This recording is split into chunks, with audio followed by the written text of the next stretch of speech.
Good Sunday afternoon, everybody. It's time to get something on the stove. Moving kind of slow today because I'm behind the eight ball getting started. Should have been started, but just moving a little bit slow. Just taking these, like I said, I listen to me, to me. I listen to my body when it says be still. I'll just being still. So it said I could get up and move now, so I'm moving and shaking, and I'm going to make just something real simple because I can hear my husband say it now. Gotta eat something, and we all know I don't like takeout, carry out, or fast food. So I'm gonna do something real quick and easy. I got these nice chicken breasts that I bought from Sam's Club, and I've been had them in the freezer for a while. And I thought, okay, how about some chicken tenders? And what I'm gonna do, I'm gonna bread them and pan fry them. All but the one that I want to eat. I won't bread mine. I'll just pan fry it in a little olive oil. So each one of these are nice large size breasts, as you can see. Um, these I think are the kind of breasts that the restaurants use when they do the stuffed ones. So I think, let's see how many tenders can we get out of each breast. And I believe, and remember when you're doing this, you wash them, you clean them up, you pat them dry, and all that kind of stuff. We know that. So I spared y'all that part. So what I'm gonna do, I'm gonna cut these into some nice tenders. Kids love tenders because they're gonna come by. They hanging out with their Auntie Tanya today, so they're gonna run by here and check me out. So I think I'm gonna get four nice ones out of these, out of each breast. Okay. Yeah, I think four nice ones out of each one of these breasts. These are big tenders too. I don't, when I eat tenders, I don't like them too big. It's like certain foods, just when it's too big, it just takes away from whatever it is. So I just cut that one down because that was a huge tender. Go ahead and getting these done so we can get them in the pan and get them cooking. Now this one, see here, this one is the nice size that you only get four out of. So that one's not so big because by the time you get the batter on them and everything, they get they cease to be chicken tenders, or we might even rename them. We might call them if I get them thin enough. Um, oh, you know what I thought about last night because I thought about cooking these butterfingers. How about that? Okay, we call them butterfingers. And let's go ahead and get that little piece of fat off of there. Butterfingers, that's what we're gonna call them. Okay, so that's a nice size one. Some will be a little bit longer than others, depending on what part of the breast you cut it from. But I think some, like this one here, is almost like that one there is perfect. To me, that's perfect for a tender. Okay, and some of them might be a little shorter, so they can be a little bit thicker.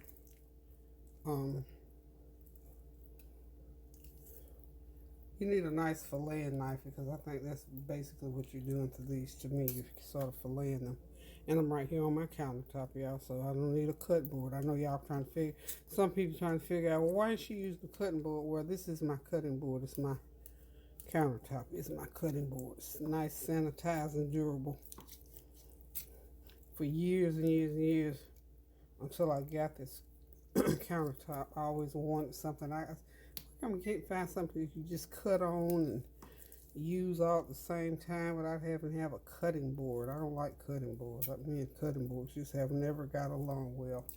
Okay, so now what I'm going to do here is just go ahead and get finished cutting these, and then I'm going to go ahead and I'm going to sprinkle them with salt, pepper, garlic powder, a little bit of complete seasoning, and some Gold Mountain, and then we're going to dab them in some buttermilk,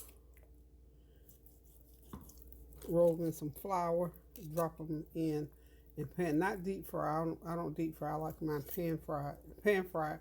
Y'all probably wondering what is pan. Pan fried is when you have the oil, grease, whatever you want to call it, in the pan, so that the meat or chicken or whatever you're cooking is not submerged. You have to flip it over in order to cook the other side. That's what we call pan fry. That's why my mom always fried her chicken, and I love it like that because it gets a kind of a hard, not a hard, but a super, almost a hard crisp. That crunch. That's my word, crunch. to it. So I'm gonna go ahead and get these going. I think I'm gonna throw one more in there.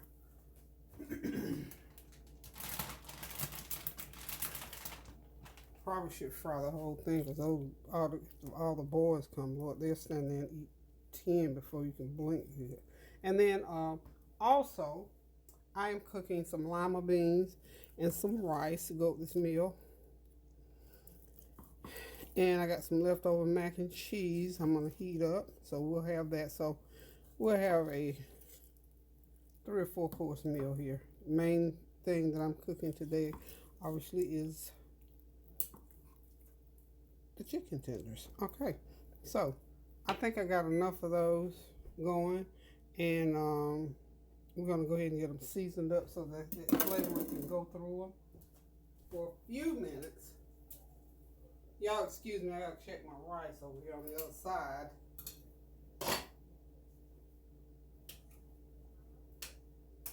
Okay.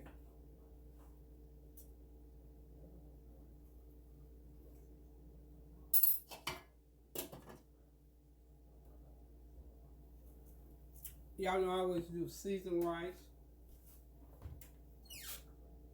A little lemon pepper, seasoned salt. I'm coming back out. Excuse me, I didn't forget y'all.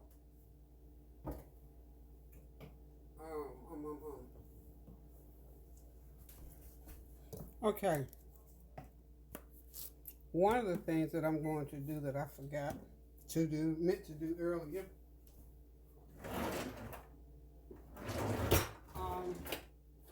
I'm going to use my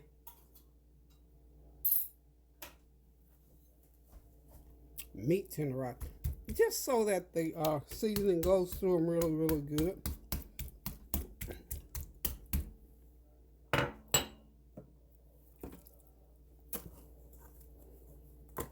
Okay, I'm just going to sprinkle them really good with this complete seasoning.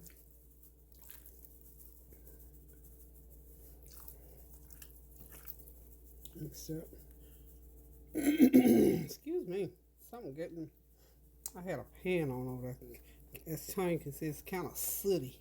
Got a little bit sooty. Okay, so that's a good couple of tablespoons. This is lemon pepper seasoning. Not a lot of salt in that, thank God. So when I cut back, I just can cut back in moderation. Okay.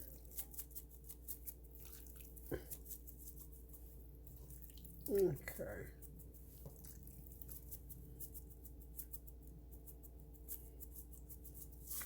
Okie dokie. Okie chokie. And we're going to go ahead and get some black pepper on there. Get that all seasoned up real good. And get me some garlic powder going on there. And basically that's it for the season. So I'm just going to let this sort of sit for a little bit. And I'll go about getting my flour ready, my buttermilk and all that kind of stuff. Get that set up. So that's basically it for the seasoning of the chicken. And of course I told you I was putting Gold Mountain. I don't know if y'all got the Gold Mountain seasoning or not. But anyway, this comes from the Asian market. It just has the best flavor to it. I always use that in most of my seasoning. Okay. What I'm gonna put is just a tad bit of sea salt on here because this is a lot of chicken.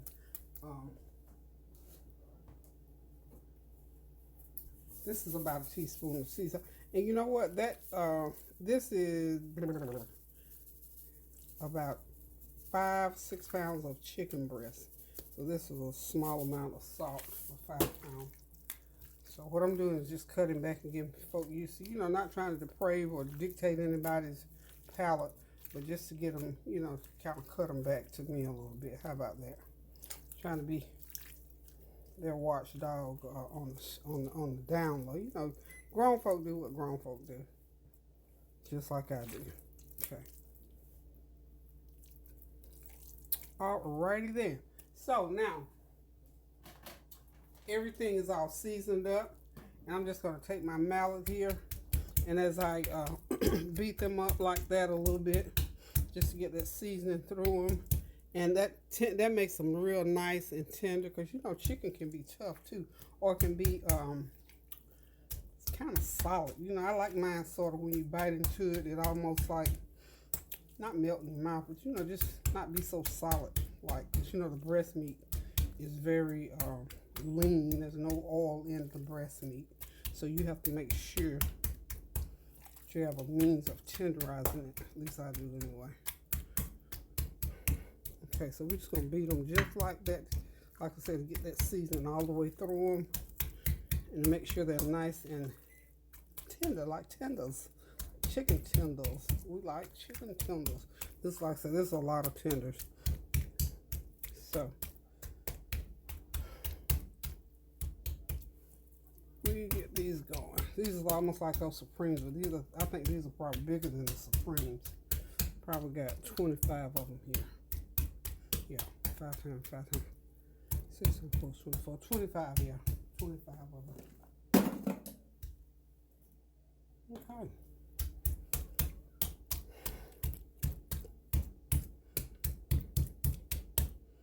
Alrighty then, people. Okay, this show is on the road, so I'm going to go ahead and put everything into this bowl. And in a few minutes, I'm going to start dipping and dropping, dipping and dropping, dipping and dropping. Okay. And whilst I let them sit, I'm going to get over here and sanitize my countertop back off, do a little cleanup, and I shall return. Okay, y'all, I'm back. It's time to get these lima beans going. You know, it takes a good hour and 15 minutes for them to get done. So what I've already done is going ahead and got me some turkey parts here. This is smoked turkey I've got cooking in there. It takes a smoked turkey a good 2-3 hours to boil done. So I've got some good old smoked turkey meat in there, and that water's just about boiled out. So I'm gonna go ahead and put that much more and let it come to another boil. And while it's doing that, I'm going to go ahead and hit it with a couple tablespoons of my Gold Mountain seasoning. Pretty much the same seasoning I put into my lima beans. Half a teaspoon of black pepper.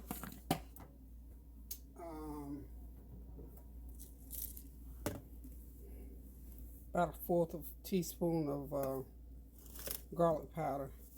And a teaspoon of seasoning. It's a new seasoning.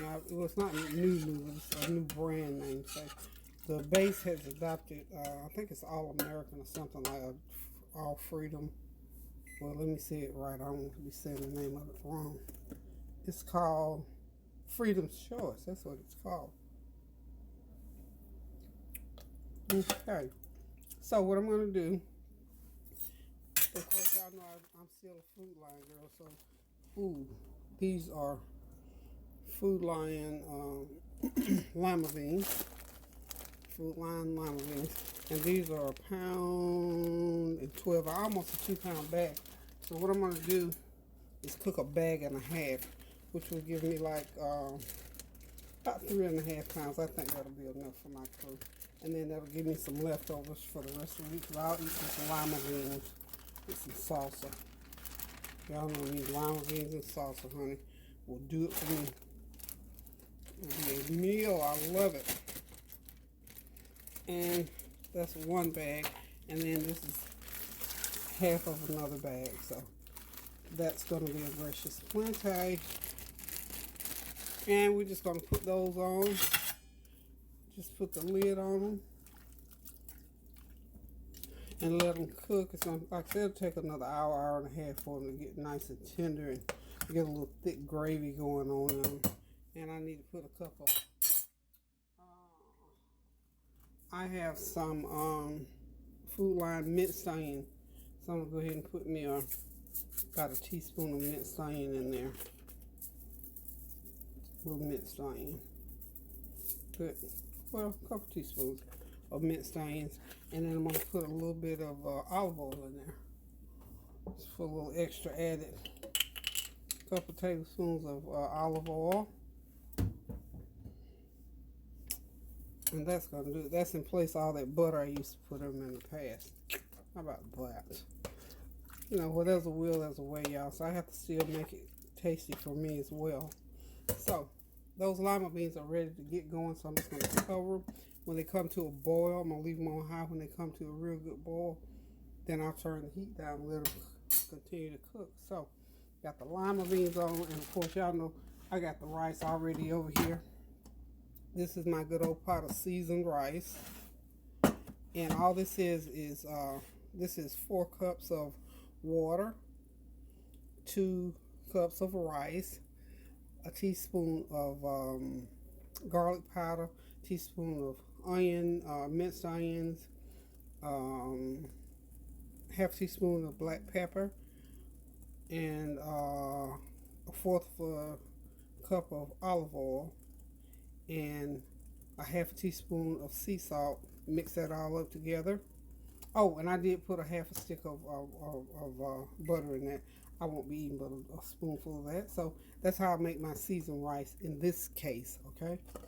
So and then you just cook it for about, remember the main thing is to get the water and the rice proportions right. And then you just cook it no more than 20 minutes. Remember, twice as much water as you do rice, and you got you a good pot going.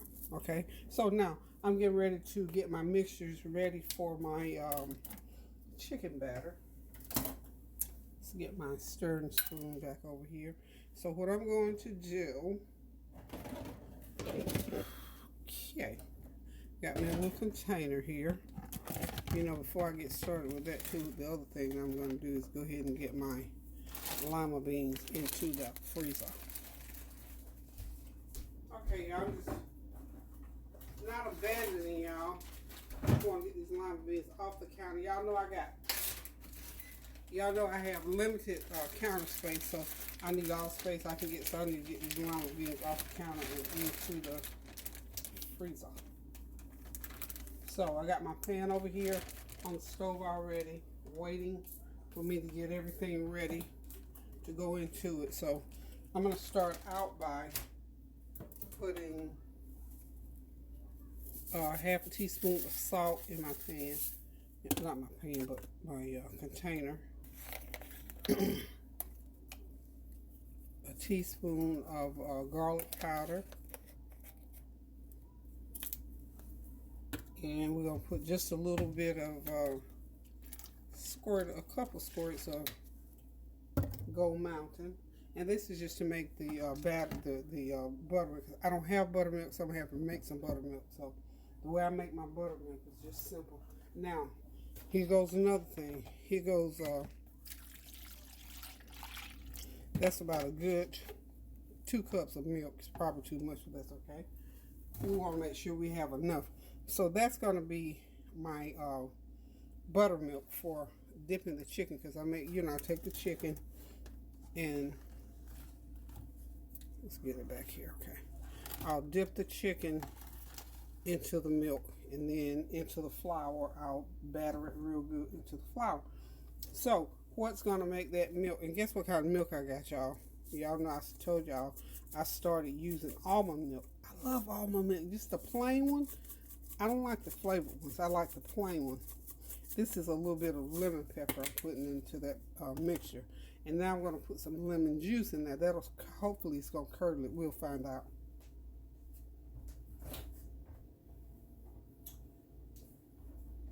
Now, y'all know the way I showed y'all before, the way if you need buttermilk and don't have it, you just take some lemon juice and squirt it into some, cream or just regular milk, and it'll curl it right up. I don't know if it's going to curdle this almond milk or not, but anyway, I know one thing. If it doesn't curdle it, I bet you it will give it the taste that I'm looking for. Okay, just going to take it, stir it. Like it's curdling.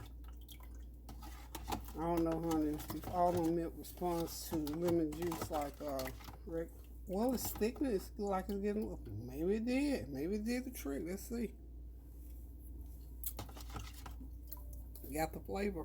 So that's what we're looking for. If you don't have just buttermilk sitting around your refrigerator, and I almost bought a bottle the other night, and then I decided not to, because you know what? If I had bought buttermilk, I was gonna come home, make cornbread, and I was gonna eat up the whole quart. So I left it in the store. Okay. Alrighty, so just gonna squeeze the rest of that lemon. I didn't squeeze a lot of it out of there, but it tastes good. It tastes just good, just like buttermilk. So that's how you get your extra flavor when you're cooking certain things. You just have to, in my cookbook, whenever I get it done, y'all, I talk about how you need to be able to taste, feel, smell, and sense your food. So in this situation, I can taste a dish and pretty much know the ingredients. So from this, I know it's going to be fine. It's going to be just all right because the flavor is there. Now, let's do this. Now, a lot of people put egg. I don't do the egg because the egg just gives it another browning agent. Because eggs, you put eggs and stuff, it makes it brown faster. I don't know if you knew that or not. So I don't dare put the eggs in there. So I'm going to go ahead and put my oil. It's probably a couple of cups of olive oil and maybe a cup and a half of corn oil. Is what I'm going to use to fry these tenders in. So olive oil always makes stuff taste extra good. Okay, so I'm just getting my oil heated up over here. And what I like to say to you about that is heat that oil up really, really good, but then you got to back it down before you drop that chicken in, because if you have it too hot, it's going to brown so quickly you won't be able to get it done. Okay, so hold on just a minute. I'm going to get everything set up so y'all can watch this chicken cook, or watch me drop it anyway. Okay, y'all, got my grease hot and everything's ready to go. It's time to dip and drop. Okay, so we're going to dip. That's 1, 2, 3. I think I can get about 8 in that pan, or maybe more. 6. Ooh, that's a big one. Did I mean to leave that one that big? You know what? I don't want them too big. We want to call these tenders. That's an oversized tender there. And you know, like I said, the kids like them where they can just dip in that ketchup or honey mustard or whatever. That was just too big. It's making me cringe. Okay, so that's still big, but we're going to drop it anyway. That's a smaller one. Okay, so got those into our batter, and then we're going to go over here on the other side where we're going to drop them in the batter.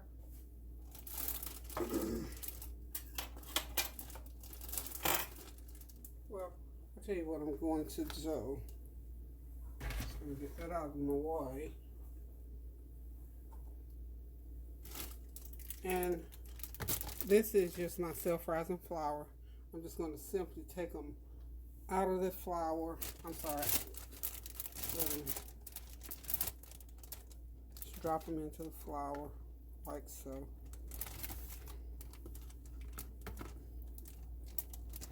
And into the flour. Of course, you have to make a little bit of mess. Now, you know that.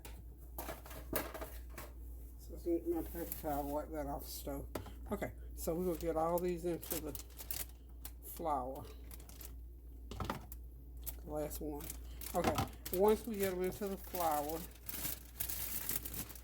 and try not to make so much mess like I did. I'm just going to do them like this. You know, y'all know I have a batterer that my husband bought me. But you know what? This storage bag works just as well if you don't have a battering bowl. You can use just a regular bowl. You can lay them out flat. It does not matter. However you want to do it, it's all up to you. So now these are ready. Get them over here to the frying pan. Let me see if I can situate the camera where you can just look right across. There we go. My limas are boiling good. Look at that. They starting to make that good old thickening. They've been cooking about 45 minutes now. So I'm just going to get this chicken over here on this side. And we're going to get it into the pan here. Okay. Now, make sure I got the camera rolled. Yeah. You know how that works sometimes. Sometimes I've been just talking. Okay, this grease is good and hot, even though I have backed it down. Sizzle, sizzle. Okay.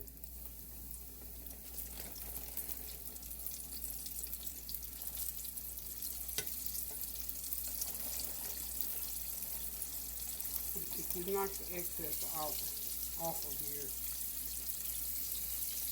strips, it won't make so much mess.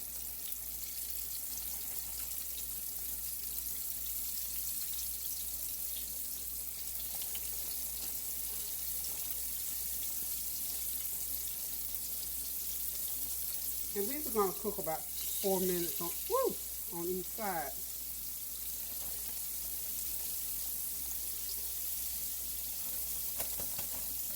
Make sure you hold firm with your tongue so you don't make such a mess.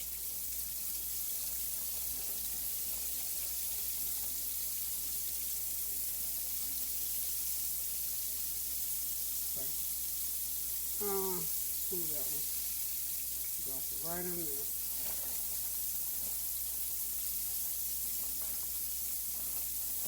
Yeah, everything's out of the bag. So now we just gonna let them fry for about 4 or 5 minutes on each side until they get just nice and brown. And when they get nice and brown on one side, you just flip them, because as you can see, like I told you, I don't have them totally immersed in the oil, just enough so to make sure they fry on each side. And then and if you like, sometimes when you're cooking food like this, if it seems like they're browning too fast on one side, just flip them. You may have to flip them 2 or 3 times. And what I always do, of course, is I'll check now. That was the first one in. See, that was nice and just lightly brown. So I know that grease is cooking at the temperature that I want it to cook. So we're going to let those, so those will be able to cook, 4 or 5 minutes on one side and then 4 or 5 minutes on the other side. And then they're done. So that means that they cooked a total of anywhere from 8 to 10 minutes, depending on how hot you got your grease and how big you got your nuggets or strips. Okay, so we're just gonna let those sit there and cook. This is one of those meals that does not take a long time to cook. Now it's gonna take me the better part of 10. I'm probably gonna have about 3 pans. So total cook time to get 30 strips cooked is gonna be about half an hour to 40 minutes. So 40 minutes on that, an hour on this. So you figure the longest length of time you're going to spend in the kitchen doing this meal, even for a Sunday dinner, is going to be about a good hour and 15 minutes. Not bad for a Sunday dinner. And this Sunday dinner, we're not cooking a lot of food. We're just cooking, we're cooking a lot of food, but not a lot of variety, because we're only going to have 2 or 3 things. I've got some leftover things here. Last week I made, what did I call them? Those cabbage and ground turkey wraps. And I made plenty of cranberry dip, so I've got cranberry dip to use with that today for these tenders. If they want cranberry dip, we'll use the cranberry dip that was left over. What I'll do is just heat it up. That mac and cheese that I made the other day for the party, I made a small pan and on the corner got eaten out of it. So I'm going to drop some more cheese and a little bit of butter on top of it. And also run it through the oven and heat it up for a few minutes. And we'll have that mac and cheese. And then I'm going to make a small pan of cornbread. I don't dare make a big one, because if I make a big one, I'll try and eat it during the week with the leftover lima beans. So I'm not going to do that to myself today. So we'll be right back and check the progress of these tenders. They're still cooking. I think they got another couple of minutes and then they'll be ready to flip. Okay, so this is on medium-high heat, y'all. So we'll be right back. Okay, y'all, I'm back. I'm on the other side of the room now. I'm making just a very small pan of cornbread. I've got a cup um, and about a cup and a fourth of cornmeal in here, my house archery cornmeal. I've got a fourth cup of sugar, one egg, and I'm going to be putting in, let's start with 3/4 of a cup of almond milk is what I'm using. Okay. Yep, that's going to do it. That's going to be plenty. Might almost been too much. I should have just started out with a half a cup.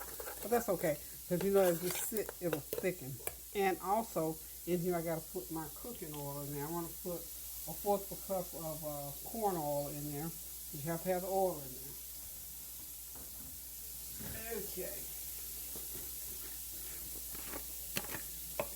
That's about a fourth of a cup of corn oil in there. If it's a little bit too loose, just make sure you got all, it's feel like, because it was feeling like it was too loose, but if you have little lumps in there, get them lumps mashed out of there, and it'll probably be okay. I was going to cook it on a smaller pan, but let's go ahead and get a little bit bigger pan to cook this in. The kids love cornbread, so what I'll do, if I feel like I got too much left over, more past me eating it one time, Tania loves cornbread, and I usually load her up anyway. I'll just give her all of what's left, because I don't want too much left over. Okay, so, got that cornbread ready to go into a pan. Okay, let's use our little square. I was going to use this little one here. That one's a little bit too little. Okay, so what I'm going to do is go ahead and use my olive oil spray. I always spray it really, really good so I know for sure that bread's going to come up out of there. Now this is a little bit loose. Let's see. Yeah, that's a little bit loose, but what'll happen, it'll be, sometimes it'll make it stick if it's too loose. Okay.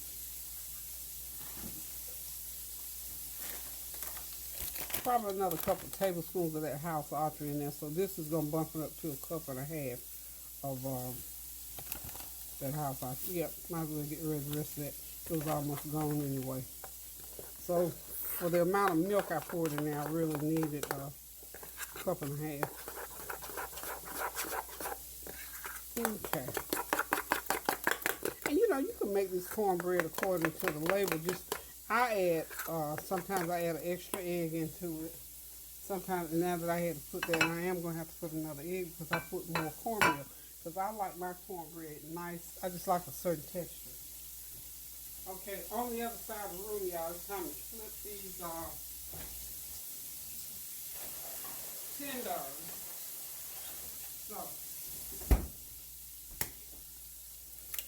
So to this, you just have to, again, you look at the texture of food. You know, they say you don't need to have to take that little white thing out of it. But if I see it, honey, if it stands out too much, it's coming out. I'm doing this to get that egg whipped up in there. Okay. All that whipping is about getting that egg whipped up. Okay. Okay, so that's ready to go into the pan, y'all.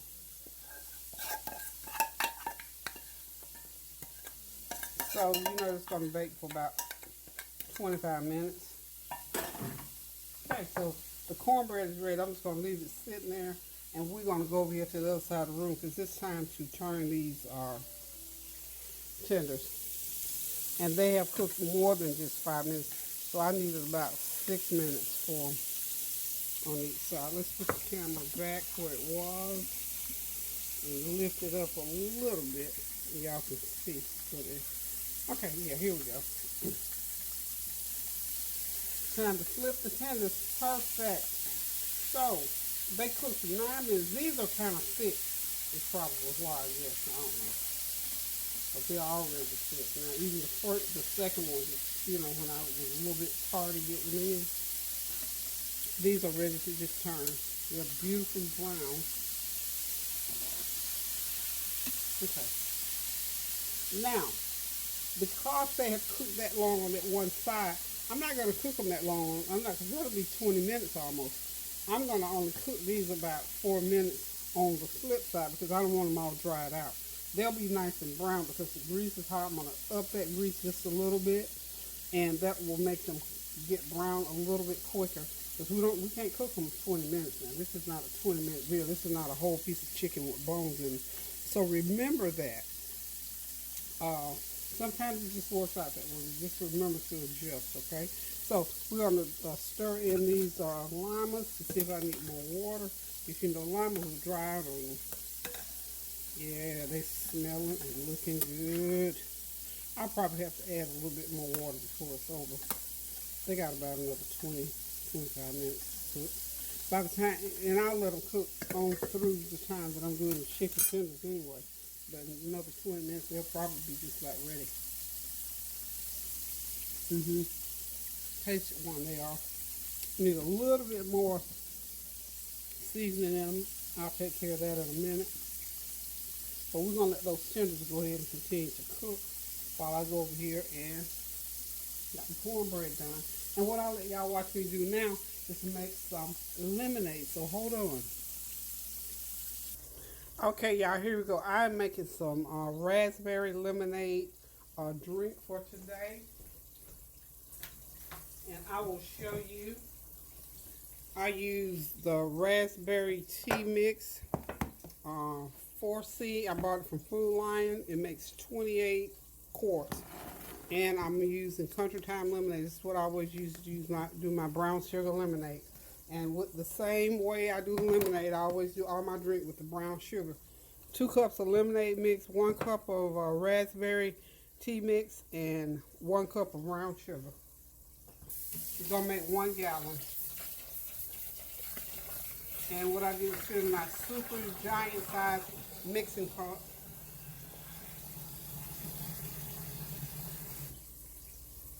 And I'm gonna come back and mix it up in a minute. Just mix it up real good, and then I'll put it in and I'll add the gallon of water. So we just let that sit for a minute or two. Hold on. Okay, we're back to making the raspberry lemonade. Again, what I've done now is just put water in to get it down to the liquid form. Then I'm going to pour it into my old trusty. I think I must have purchased this container. I don't know. It had a little lemon juice in the bottom there. But anyway, I think I must have purchased this at Ollie's or somewhere like that. Anyway, I've had it for a few years. So what I'm going to do is just go to the sink and pour this in to the container. And then all you do is just fill it up with water, and you got the best brown sugar lemonade, raspberry lemonade, or whatever. But this is how I make all the drink and have for years. My family loves it. Even if it was tea, same thing. I do it the same way, boil the tea, put the brown sugar in it, make sure it's good and sweet, and just do it. I mean, this brown sugar lemonade that I'm so famous for, that's all there is to it. Couple cups of, 2.5 cups of lemonade mix, a cup of brown sugar. It's not, I'm telling you, I promise you, it's not a very difficult thing to do. So, as you can see, all I'm doing is pouring water in at this point. Pour. And that mixture will make 1 gallon. Now, if you are faint of heart and want it thin it out, like I say, take my recipes and make them like you like them. Just get that if you just want the flavor. Now, me, I cannot drink this because it has too much sugar in it for me. So what I do, and I do it rarely, if I got a taste for some lemonade, what I'll do is I'll do me a half and half. Half water, half of the lemonade mix. But the rest of them, honey, they drink it 93 plus high octane, and anybody else that comes here does. I simply don't because of the sugar. And I don't drink a lot of sweet stuff to begin with. So, we got a gallon of raspberry lemonade to go with our dinner for today. That's all there is to it. Ta-da! Then shake it up real good. You're good to go. Okay, y'all. Here it is. Everything is ready. There's that mac and cheese that was left over from another day. Threw some more cheese on it, heated it up. It's ready to go. And so y'all will believe me, those are my pieces of chicken without the bread on it, okay? Now this is that good old breaded, crispy, crunchy chicken that everybody else gonna eat, but that's all right. Mine's good too. And on the back burner, a small pan of cornbread to go with these good old creamy lima beans. I just knocked that off. Creamy lima beans. They're good to go. Got my turkey meat in there for seasoning, and my seasoned rice. And back there is that cranberry apple dip that I made the other day. So they can dip their tenders either in that, or they can dip them in some ranch or hot sauce, whatever they want. Anywho, this meal is done, y'all. Thank y'all for stopping by, watching me, listening to me, praying with me. Thank y'all again for all of your comments, compliments, and encouragement. Continue to pray for each other. And remember, we still in reconciliation stage, so consider reconciliation so that you can make some good memories during the rest of the Christmas and New Year's holidays. So keep those prayers going up now, so the blessings will continue to come down. So until I decide to cook something or talk to y'all about something else again, love you so much. Toodaloo.